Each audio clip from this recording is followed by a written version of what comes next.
before any of that, we're going to kick things off with our afternoon update, as we do every day, catching you up on all that has happened today, all the stories that matter most. And joining me for the afternoon update today is Brianna Parkins, the Irish Times columnist, and John Lee, the executive editor with the Daily Mail Group in Ireland. You're both very welcome. Good evening. Folks, we're beyond the Happy New Year stage. We've decided that at the weekend. Oh, no right. more. Yeah, Okay. sorry, John. I hate to break it to you. I just said Happy New Year to Brianna. I have to withdraw that. So Yeah. I'll accept it. Did you accept? Did I you say it accept back? Look, the new year doesn't start until March. I firmly believe we need Okay. 3 months to ease ourselves in. I think it's also really depressing we pull down Christmas trees on the 6th. No, January's grim. Leave them up. We need the small comfort a twinkly light will give us in this dark period. My Christmas tree was well past its sell-by date on the 6th, I can tell you that. You know, when you're sitting there watching telly and you hear these baubles Dropping. hitting the ground. when I shared the Palomai, we used to leave it up till June. Oh my God. We were young- You may we as were well young leave it men. there. John, at that point, you may as well you're as close to next Christmas It as could you well were have to made last August Christmas. 1 year, I think, but there you go. Listen, I mentioned Stephen Donnelly, John. So he was kind of reporting these figures back to Cabinet today, a reduction in hospital waiting lists in line with their targets that he set out, targets he would have set out this time last year. The other thing discussed at Cabinet today and signed off is this kind of fairly dramatic reduction in financial supports to Ukrainian refugees. Well, this had been well flagged that they would do it and delayed, and the delay in doing it wasn't really explained, bar the political fear of shooting Bambi, as what we described it as in a quote from a minister, not to be being facetious about it, but when I broke a story on it, that was one of the lines a cabinet minister had used when discussing it with me. What has happened here, I don't think the government would want in any way to be seen to be allied with those reprehensible groups that are trying to intimidate refugees coming into this country, or less reprehensible groups who are casting, I suppose, adequate scepticism on our immigration policy. What was done here was a mistake.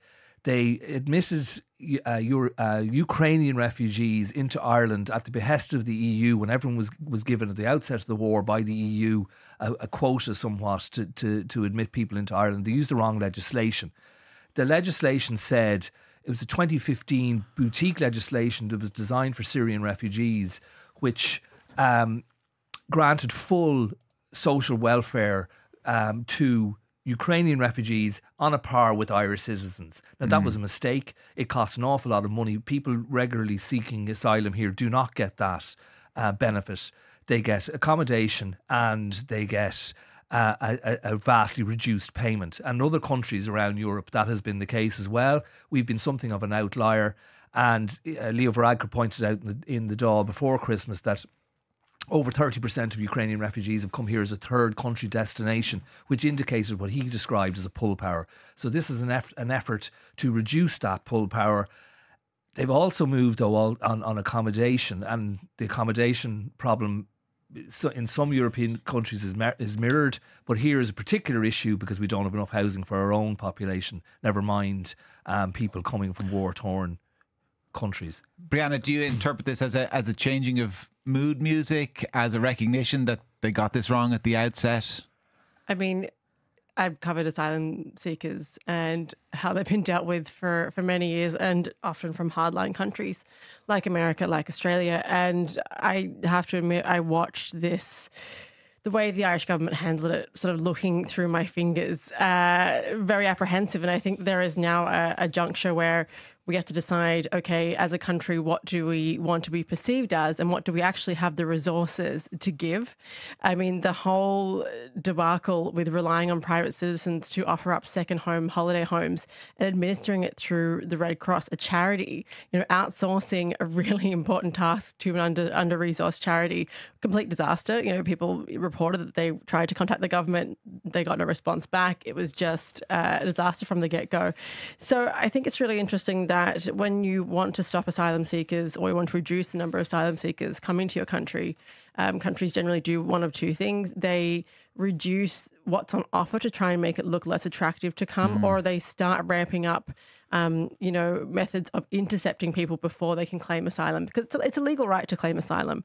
So that's when you see, countries like Australia intercepting ships, dragging them off. You also see things happen in airport spaces, which are sort of these really interesting geopolitical spaces. They're not actually, some of them, parts of the airport are not considered grounds of that country until you pass a certain part of immigration.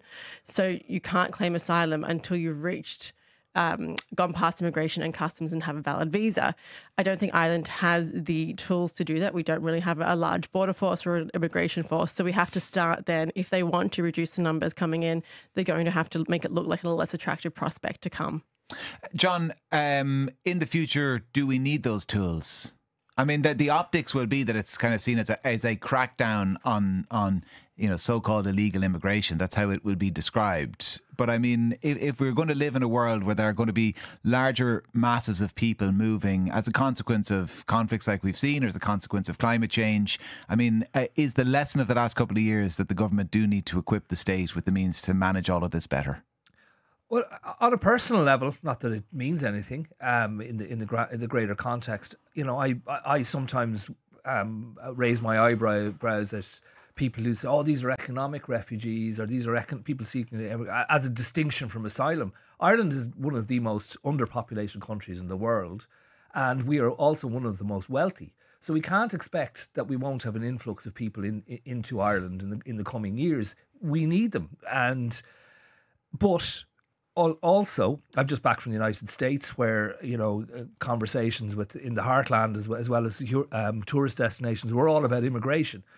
In Europe, it's all about immigration. With the rise of the far right, issues that were considered the far right 10 years ago are now mainstream in Europe.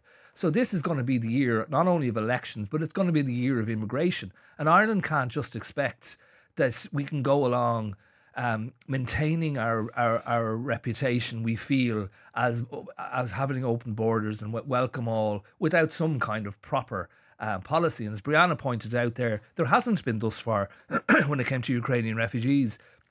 There was a washing of the hands. We saw a very public disagreement at Cabinet about who the hell was responsible for admitting refugees. It was all thrown in the hands of Roderick O'Gorman as Minister for Integration. I think when he got that integration aspect of his children's portfolio, he might have just thought it was an add-on till a war happened in Ukraine. The Departments of Housing and the Departments of Justice he published a white paper with plans for kind of 3 new reception centres. So he was doing something. No, I'm not saying part of his portfolio. No, sorry, I wasn't saying he wasn't doing something. I think he may have been landed on him without full consideration of what he was receiving. Yes, whereas the Department of Justice is the intercept department for people arriving in this country, and housing is responsible for housing.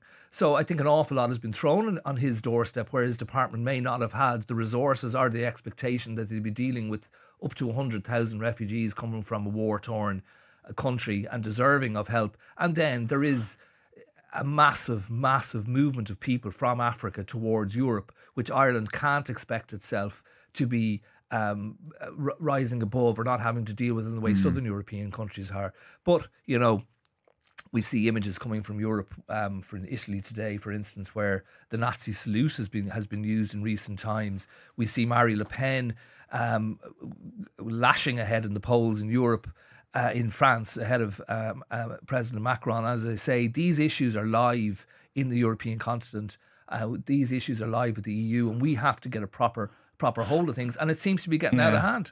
We might segue then to France, Brianna, because Emmanuel Macron has appointed a new Prime Minister, the youngest Prime Minister in the history of France, 34 years old. I'm going to ruin the pronunciation of his name. Go for it. You notice I avoided saying it. I'm going to say it in my Australian accent. It's Gabriel Attal. Attal. It's Attal, but I can't say it the way the French would. So I'm not mispronouncing it. I just can't get my vowels around it, guys. He is the youngest and first openly gay Prime Minister. He was the former Education Minister, and it's believed he's been appointed because is they're trying to make a fresh start with the EU elections coming up in June, and they're trying to sort of move away from the unpopular pension and immigration reforms that centrist party brought in. Remember, their party is trailing behind Marine Le Pen's far right by about 8 to 10%, depending on which opinion poll you're looking at. So I think it's an attempt to make a bit of a fresh start. It's also, John, though, kind of an attempt to maybe steal some of the thunder of Marine Le Pen, because amongst other things, when he was the education secretary and minister, however they described them, within the French cabinet, he banned the wearing of Muslim headdress in public schools. Yes, there is a significant culture war in France. Immigration has been, again, in that country at the forefront of their culture wars, if you choose to describe it that way. And Marine Le Pen has softened her position somewhat, but she's leading going into the European elections. A good result for her far right party, right party, would be a blow to Macron. Macron is down at 27% now in popularity, an historic low for him. They had huge demonstrations there during the year to do with immigration and to do with pension reform there. Pension reform would seem rather extraordinary here, that the retirement age was raised from 62 to 64, but the French did not like that. But this man, they say in the Financial Times, for instance, is dripping with charisma. And Macron would hope that some of that would rub off on him, and we'll see. I had never felt before now that the power really lay anywhere else in France other than with the president. But they are operating a minority government at the moment. They don't have the votes in the National Assembly. So this man, Gabriel Attal, I'm not sure again how to pronounce it, will be seen as something of a chief whip there and keep his legislative programme on track. We'll all be accused of being francophobes. I'm not even going to try and pronounce it. But Charles Michel, President of the European Council, there was mention of upcoming European elections, Brianna, and he is going to run in those elections, which means his job becomes vacant. And already the Taoiseach and the Taoiseach, their names have been linked to it. A little bit tenuously, might I suggest. I mean, I'd be really surprised if Varadkar prevailed, because he's been so vocal on what he sees as a really soft touch from the EU and their response to the conflict currently ongoing between Palestine and Israel. I mean, we have to understand that Ireland is different, not just in Europe, but compared to many other countries, in their sort of complete condemnation of Israel. That is a very rare beast. So I think he would be very at odds with his colleagues on that council, and I don't see other nations going for that. I'm not sure that he did outrightly condemn Israel. It was early in the day saying that he expected a robust response from Israel. The Irish government has not been... initially was an outlier, but I think a lot of the Western world has come back to our stance that they would prefer that there wasn't the level of warfare coming. Perception is reality, though. And to Brianna's point, there would be political consequences because of that perception, would there? I don't know. You know, it won't be a decision necessarily made at EU Commission level. I think the Irish candidates, should they choose to put themselves forward and have context in Brussels, the more realistic candidate? Because I understand, and you would understand the politics more than me. I mean, while Ursula von der Leyen is Commission President, it's unlikely Leo Varadkar would be made Council President. I don't know. A lot of it will come down to the groupings. They're in separate groupings in Europe and how they do in the European elections, but they will want a candidate prior to that. But I would go back a little further, that we are best boy in class when it came to Brexit. We were at the forefront of it. We were at the coalface in some ways, and that we were the ones who were most threatened by it. And Leo Varadkar and Micheál Martin led a very, very robust response to the decision to hold a Brexit and all the negotiations that went along with it, and they're both well got. Then it comes down to who would want to go for it. I think Leo Varadkar, no matter what anyone says, is looking at a very, very bad general election here. Very bad. He's lost a quarter of his parliamentary party standing. The next one, the figures are not good. Micheál Martin is the most popular leader in the country in current polling, and I'd say, of the two men who wants to lead their party into the general election, it's Micheál Martin. I'd say Leo Varadkar ultimately is looking at an exit from domestic politics in the next 2 or 3 years, and this might be the way out. All right. Domestic politics then, Brianna, before we wrap things up. Public sector pay talks. We were told the deadline was absolutely firmly the end of 2023. Yet here we are in 2024, ongoing. It has been extended. There is, you've got over 300,000 jobs at stake, and there's people across from guards, teachers, nurses. And we know that Pascal has come out and said that, look, he will not be intimidated by any threats of industrial action, which is, something that employers always say out from the outright. They won't be bullied into anything, but it's a really big gamble to take. So these are accords looking at now. The union's already had an early win, with the government agreeing to revise so those revisions that were put in after the financial crisis that limited pay caps, which had really, really been the thorn in the union side and the workers' side for a long time. But now the negotiations will turn back to inflation, because usually you want a pay increase that matches inflation. But the inflation levels have been all over the place. We've seen market increases, but we're also looking at a 3% drop this year. So how do you set that for a multi-year deal that will be a fair to both sides?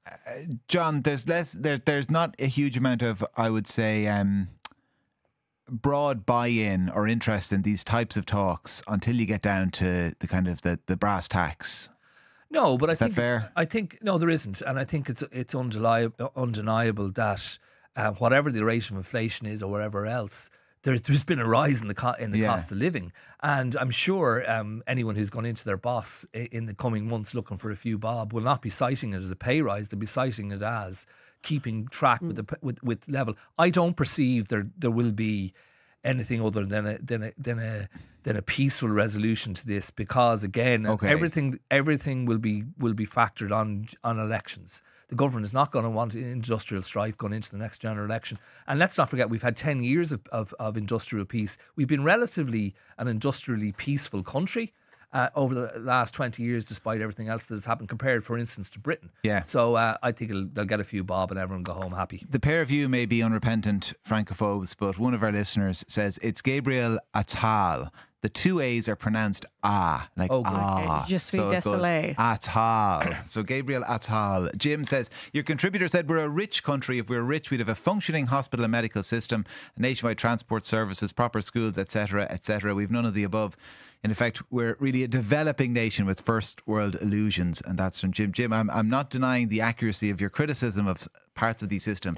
But do remember that in the last budget, the government had so much spare money, they effectively put several billion euro in not one but two rainy day funds. Another listener says population density in Ireland is irrelevant to the discussion when we haven't got adequate housing.